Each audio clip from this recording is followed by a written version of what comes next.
Hey, it's me again. Hey, I just wanted to I came down to church. It's about 10:40 on Sunday morning.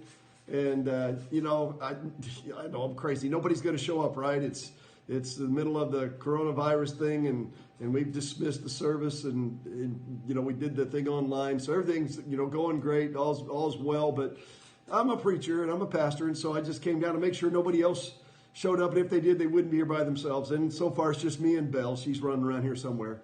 That's my dog, by the way. I don't want to get in trouble there. But Belle and I have come down to see if anybody showed up for church. And I got thinking about the fact that, with the church, it's not the building. You've heard me say this. If you've been around me very much, you've heard me say a lot that the church is not the building, that we can meet anywhere.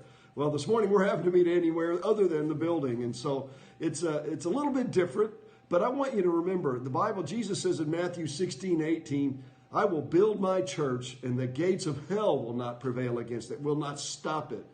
And I think that includes the coronavirus. Nothing is going to stop his church. We are going to go forward, and we are going to win because the one who is with us is the one who's greater than anything in this world. And so we have him with us. And I just want to encourage you to remember that we can be the church without being together.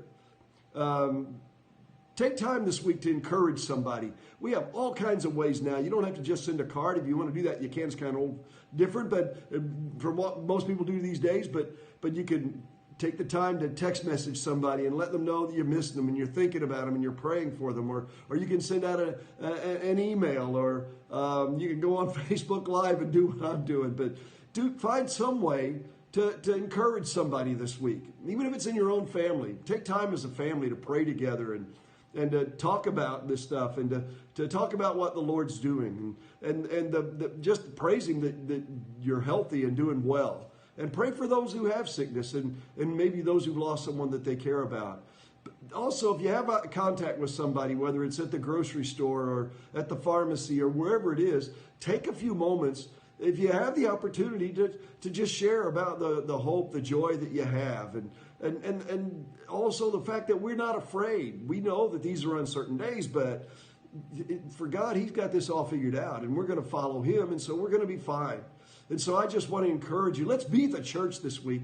Let's not let this discourage us or in some way make us think that, we've lost something, because we haven't. Our God is the same as he's always been, and he always will be. So I just want to encourage you this week. Let God use you in some way to be a blessing to somebody else. And let's be the church. Thanks, and we'll talk to you later. Goodbye.